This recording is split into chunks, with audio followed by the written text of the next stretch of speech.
What is up, y'all? Willie Beeman here, getting ready to bring you guys my animations on my 6'6" Sharpshooting Shot Creator.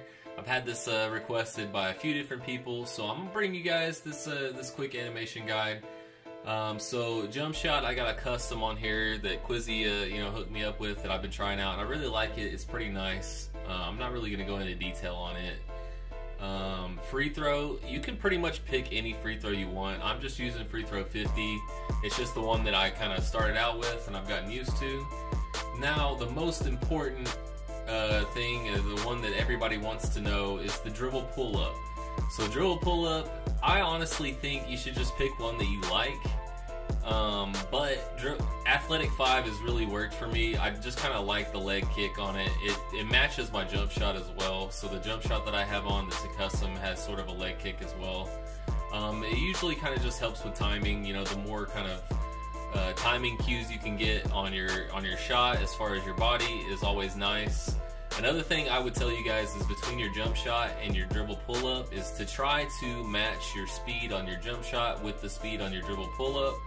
You know, if you like a fast jump shot, try to pick a dribble pull up that's kind of fast. That usually helps if you shoot a lot of off dribble shots and spot up shots. If you can match those speeds, then you won't really have to kind of, you know, remember two different speeds as far as your jump shot. Obviously, between these two things, you definitely need to go in your my court or the practice facility and practice these as much as possible, and you'll hit a lot more greens, you know, all the time. I mean, I would do that for no matter what build you have. The practice on your jump shots, and you'll hit a lot more greens. Spin jumpers, I have this just on normal. I don't necessarily have a spin jumper on here, which I'm surprised. I thought I bought one, but I don't really do like a lot of fancy spin jumpers. I'll probably switch this up. Really, it's just the dribble pull up that I use most often. Post fades, hop jumpers. You know, I don't really have these. I know that Trey Burke is a really cool hop jumper. It has a lot of space that it creates. And then spin jumpers, you know, just go with one that you can time really well. There's a lot of them that kind of create a little bit more space as well. So that's the things to look for whenever you're looking at those jumpers. Post fades, I'm just using fade 1. You can actually do some pretty cool post moves with this guy. He's got a decent post. I think it's like 80 or something like that. So if you really need to, you know, shoot a post fade, post fade 3 is Kevin Durant's, which is my favorite. That's the one that I use on my post score. Post hook doesn't really matter. Hop shot, I don't use this either, but if you want to choose the best hop shot is hop shot 10. That's the one that, you know, every post scorer is going to use. Every single post scorer, if you look at their animations, they're going to have post hop shot 10. Creates the most space. It has the most versatility between, you know, hopping left, hopping right, hopping back. And then it's even got a variation in it. If you learn how to use the hop shot, it even has a variation that just does like a really quick hop shot that's very short. So if you're wide open, you can do that variation as well. Shimmy fade, not really going to use it. Shimmy hook, you know, not going to use that either. And then my dribble moves. So these are going to be really good dribble moves for anybody who can't speed boost. So these are the ones that I set up for my speed boosting. Crossover 2 has a really cool, you know, if you're coming up the court, you can get a pretty good little spacing. You know, if somebody's playing, you can just do that move right there and crossover really well. Or actually, that one right there. I'm over there showing you normal. Normal one's actually not too bad. But yeah, that one right there, you know, it creates a pretty decent amount of space. Pro 2.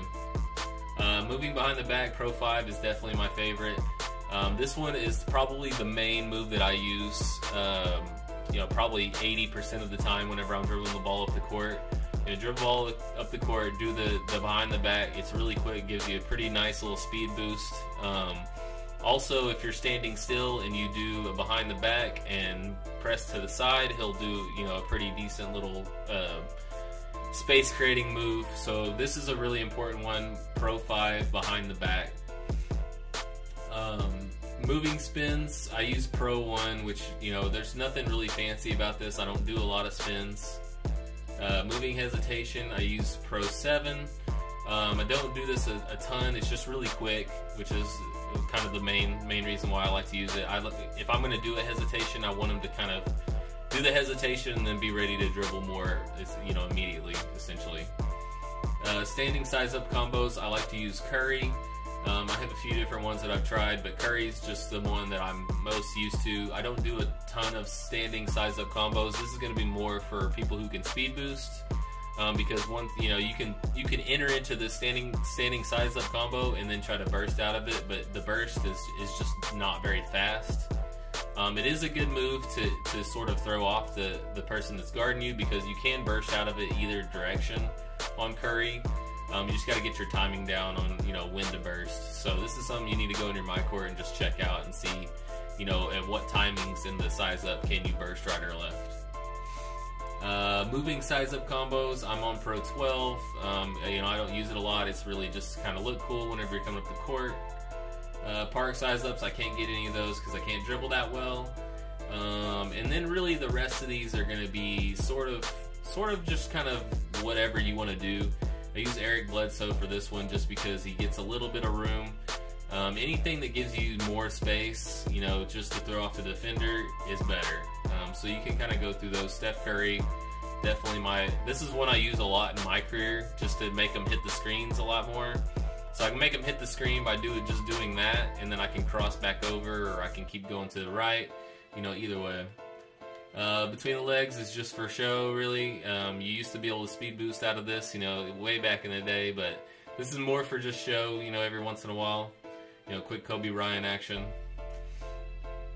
Jamal Crawford, I would definitely say pick this one for behind the back. Trae Young's actually pretty good too. It's not bad. It's pretty much the same animation, just a little bit different style. Triple threat size up, I use normal 7. It's just kind of a standard triple threat, you know, stance. You can do a lot of things out of it, jab stepping and all that kind of stuff. Then basic, the triple threat size up. Oh wait, triple threat style was 7, and then the triple threat size up is basic 12. That's what I have on, at least. And then for dunks, really, you just kind of want to go with, you know, layups. I got long athlete. I just think it's really smooth. It's really quick. It works really well. This is definitely my favorite layup package that I've tried. Or at least I've seen. I haven't tried a ton of layup packages. It's not really that important. Rim grazers are always going to be your best dunk packages. You want to get those if you want to, you know, just make dunks.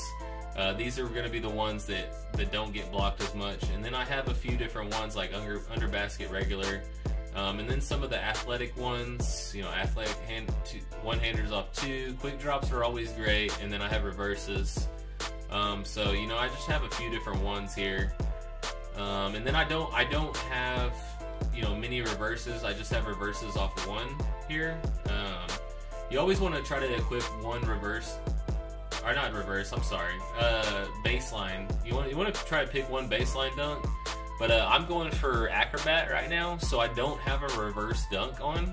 That way, no matter what I do, anytime I reverse, I'm going to do a layup. And that's just a preference thing for me trying to get the badge. If you want to be more competitive, I would say pick a baseline dunk, and that way, whenever you hit the baseline, you know, sometimes you'll dunk it. It's just a little bit more secure. And then a lot of these other things, these are just going to be your preference, whatever emotes and things like that. I haven't bought a ton of emotes. But that's pretty much it, y'all. If you have any questions about any of these, or if you're curious about any of them, I would say the spin jumper is probably the only one that I really need to look at this build. And then hop jumpers is something I probably should use a little bit more often, but honestly the dribble pull up is just so money that I use it probably 95% of the time. I do use the hop jumper, but it's normally you know, just a quick hop jumper. That's kind of why I like normals, because, you know, it doesn't do much. It's just a quick hop, you know, hop to the side or hop back. Just something to, you know, activate my difficult shots. But anyway, this is Willie Beeman. If you like the video, man, leave a like. And if you guys have any suggestions on some animations that I should try out, let me know in the comments below. Peace.